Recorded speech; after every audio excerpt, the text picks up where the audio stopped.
지금부터는 집중호우가 왔을 때 상황별로 어떻게 생존 전략을 짜보면 좋을지 한번 그 상황을 살펴보도록 하겠습니다. 첫 번째, 도로 위에 운전 중에 물폭탄이 내렸다. 이런 경우에는요. 속도를 줄이고 저지대에서 빠져나와서 안전한 곳으로 차량을 이동한 뒤에 정차하는 그런 전략을 짜야 된다. 김승배 전문가님. 네, 그렇습니다. 그러니까 이제 차라는 재산에 너무 중요시하는 것보다는 빨리 그런 자리를 벗어나는 게 더 소중한 인명을 구하는 길이기 때문에 그렇습니다.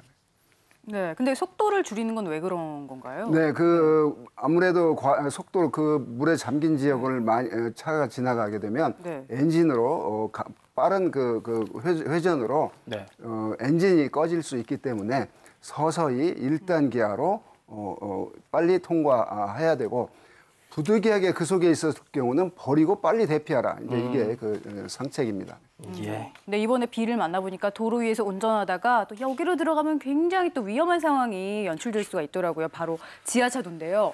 운전 중에 지하차도에 물이 차오른다. 어떻게 하셔야 될까요? 안전벨트를 풀고 시동을 끈 뒤 차량 밖으로 빠져나와라. 네, 현 소방장님. 예, 그렇습니다.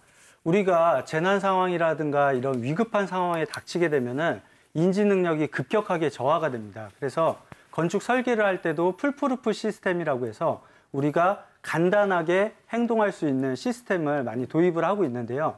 지하차도 같은 경우는 어둡고 갑자기 물속에 들어가는 느낌이 들기 때문에 굉장히 인지 능력이 떨어질 수 있기 때문에 빨리 지하차도에 들어가기 전에 벨트를 미리 풀어놔서 내가 안전하게 대피할 수 있는 준비를 하셔야 되고요. 만약에 지하차도에 들어가서 차량의 시동이 꺼지거나 아니면은 시야가 확보되지 않을 정도의 이제 물이 차 있다고 하면은 재빨리 시동이 꺼지기 전에 창문을 내려서 창문을 통해서 대피하시는 것도 아주 좋은 방법입니다. 네, 지금 막 이제 그 차량 침수와 관련해서 설명해주고 계신데 저희가 티벗으로 들어온 질문이 있어서 아울러서 보면서 한번 좀 말씀을 나눠볼게요. 질문 한번 볼까요? 그린코코님께서 보내주셨어요. 차량이 침수되면 압력으로 문이 안 열릴 때 가슴까지 물이 차도록 기다렸다가 문을 열고 나오라고 하는데 어느 정도 문이 차면은 문이 안 열리다가 가슴까지 차면 압력이 없어져서 문이 열리는 건지요. 도무지 이해가 안 돼서 요걸 좀 알려달라고 주셨네요. 아울러서 설명해 주세요. 아주 굉장히 중요한 질문을 해주셨는데요. 우리가 아까 전에 벨트를 미리 풀어놓으라고 한 이유도 이게 문이 생각보다 밖에 이제 기압과 안에 있는 기압이 다르기 때문에 문이 굉장히 안 열리게 됩니다. 힘으로 열어도 안 열릴 정도가 되기 때문에 기다리시다 보면은 차량 전면에 그릴을 통해서 에어컨 실로 물이 유입되기 시작하는데요. 이때 무릎 정도 높이까지 차게 되면은 바깥쪽에 물이 아주 심하다고 해도 어느 정도 압력이 많이 떨어져 있는 상태이기 때문에 문을 열 수가 있게 됩니다. 그래서 무릎 이상 정도로 물이 차게 되면 당황하지 마시고 문 여는 것을 계속 시도하시다가 문이 열리면 바로 빠져나가시면 되겠습니다. 그리고 이제 차에 물이 들어와도 문제지만 집에 들어와도 큰 문제잖아요. 볼게요. 집 안으로 물이 차오른다. 전원을 차단하고 가스밸브를 잠그고 현관문을 열어라. 일단은 감전 같은 거 이제 조심해야 되죠, 교수님? 네, 맞습니다. 그러니까 전원 차단과 가스밸브 잠그시는 건 뭐 우리 주부들이 아주 첫 번째로 하시는 행동이긴 하십니다만 어쨌든 물로 인한 감전 사고를 대비하는 그런 측면이 하나가 있겠고 가스 폭발 사고 이런 위험성들이 있기 때문에 첫 번째로 하셔야 될 거고요. 그 다음으로 하셔야 될 게 현관문을 열어놓는 건데요. 문제는 이제 물이 차올랐을 때 문을 열지 못한다는 그런 측면도 하나가 있겠고 탈출하신다 한 다음에도 문을 닫지 말고 열어놓으셔야 되는데 그 점은 어떤 점이냐면 우리 소방관분들이 왔을 때 문이 잠겨져 있으면 혹시 사람이 안에 있는가 아닌가 해서 구조하려고 문을 열려는 시도를 하거든요. 근데 일단 열려 있으면 이 집은 다 나갔다라는 생각을 하시고 기타 이제 위험한 상황에 있는 분들을 빨리빨리 구출할 수 있기 때문에 빠져나오셨으면 문을 열어놓는 것도 다른 우리 이웃들을 구조하는 데 도움이 되기 때문에 꼭 탈출하신다면 문을 열어놓기 바랍니다. 그 점 꼭 기억해야겠고요. 그다음에 우리 집에 배전반이 어디 있는지 평소에 꼭 확인해 두시고 전원을 차단할 땐 꼭 장갑 끼고 하시는 거 잊지 마시기 바랍니다. 그다음 상황도 한번 가볼게요. 그다음 상황은요. 산사태 취약 지역에서 물폭탄을 만난 경우에요. 어떻게 전략을 짜셔야 되냐. 지역 주민 대피령에 따라 안전지대로 대피하세요. 네, 현 소방장님. 그렇습니다. 우리가 산사태를 생각하실 때 그냥 화면으로 보실 때는 저 정도면 대피할 수 있을 거라고 생각하는데 굉장히 빠른 속도로 우리가 생각하는 것보다 집안 침하가 심하기 때문에 신속하게 지역 안내 대피소로 이동을 하시는 것이 좋고요.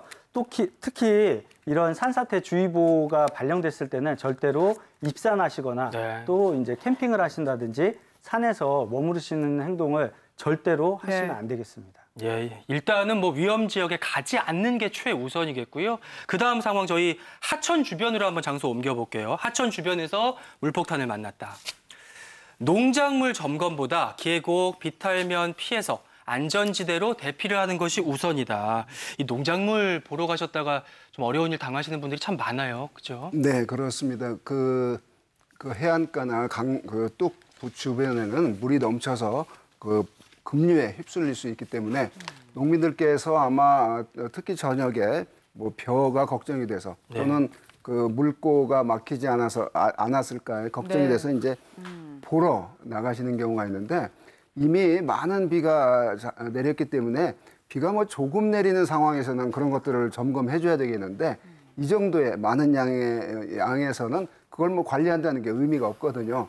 소중한 인명 그 피해 예방하기 위해서는 가급적 그 농민들께서는 그런 논두렁이나 논에 나가지 않는 게 좋은 방법입니다. 네, 정말 자식처럼 키운 농작물이 피해 입지 않았을까 이런 아까운 마음이야 이해가 가지만 안전과 생명이 우선이라는 거 다시 한번 기억을 하시고요. 그 이전에 이제 예보가 돼 있을 때 예방 차원에서 비닐하우스 시설물을 강풍에 날아가지 않도록 매듭을 매거나 아니면 급류에서 이제 매듭을 매야 될 때 필요한 재난 대비 루프 매는 방법을 가르쳐 주신다고 들었어요. 한번 배워볼까요? 예, 소방장님 네. 앞으로 좀 모시고요. 네. 제가 그 상황을 좀 도와드려 볼게요. 자, 예. 루프를 가지고 나오셨습니다. 우리가 일반적으로 이렇게 비닐봉지 같은 거를 묶으실 때 쓰는 매듭법을 쓰면은 매듭이 이렇게 풀리죠. 예. 잘 풀리기도 하고 줄 자체가 느슨하게 매지기 때문에 이게 제 역할을 못하는 경우가 굉장히 많습니다. 그래서 한번 매듭법을 보여드리려고 하는데요. 네. 자, 우선 한쪽 면은 제가 동일한 방법으로 메어둔 상태고요. 줄을 최대한 당겨서 이렇게 줄을 한 바퀴 돌려줍니다. 예. 한 바퀴 돌리면은 이 원래 왔던 선과 지금 한 바퀴 돌아간 선에 의해서 X자 모양이 만들어지는데요. 이 X자 모양이 만들어진 곳에 줄 끝부분을 이 X자 부분의 사이에 줄을 넣어주시면 됩니다. 사이에다가. 예. 이렇게 X자 부분의 끝부분에 내주고 네. 쭉 당겨주신 다음에 마지막으로 끝부분을 다시 한번 매듭을 이제 걸어. 일반적으로 이제 봉지 네네. 같은 거 묶을 때처럼 이렇게 묶어주시게 되면 예. 훨씬 더 텐션이 예. 이 줄이 단단하게 묶여서 미끄러지지도 않고 잘 풀리지 않아서 예. 캠프라든가 아니면 계곡물에서 대피를 하실 때라든지 아니면은 네. 비닐하우스 위쪽을 매주실 때 더 안전하게 매듭을 쓰실 수가 요거는 있습니다. 이제 굉장히 단단한 그 기둥에다가 고정을 제가 잡고 있는 부분 해놔야 되고 너무 빨리 지나가세요. 다시 한번 보여주시면 다시 한번 따라하시는데 도움 될 것 같아요. 예. 예. 한번 풀어서 천천히 다시 한번 한번 좀 보겠습니다. 배워볼게요. 예. 이게 단단한데도 또 푸는 건 또 금방 풀리네요. 또. 예. 예, 가장 소방관들이 많이 쓰는 매듭 중에 그러니까 하나입니다. 또 잘 풀려야 되거든요. 예. 이게. 자, 줄을 당겨서 기둥, 지지물에 한 바퀴를 돌려주시고요. 돌려준 선과 들어온 선에 네. X자를 만들어줍니다. 예, 예. 그래서 이렇게 X자 모양을 만들어주시고 이 X자 모양에서 사이에다가 X자 모양의 끝부분, 네. 요 사이에 줄을 넣어주시는 겁니다. 넣어준다. 예. 이렇게 줄을 넣어주시면서도 그냥 넣고서는 힘을 빼버리면 안 되고 네. 최대한 당겨서 줄을 당겨주시고 그 다음에 지금 왔던 선에다가 이제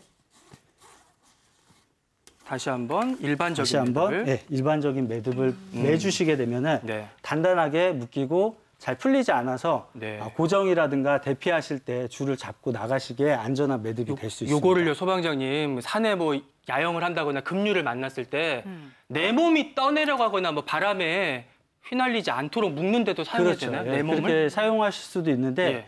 이 줄 자체가 많이 당겨지는 줄이기 때문에 사실 예. 몸에다가 매는 거는 이제 위험할 좀 수 불편할 수가 있고요. 예, 예. 어떤 지지물에 사용하시는 것이 가장 좋고 네. 우리가 캠핑하실 때 여러 장비를 챙기시는데 네. 빨랫줄 같이 생긴 로프 같은 거를 챙기시면은 뭐 급류에 아이들이 떠내려갈 때 물병을 던져준다든지 묶어서 그래서 구조할 때도 굉장히 많이 쓸 수 있기 때문에 네.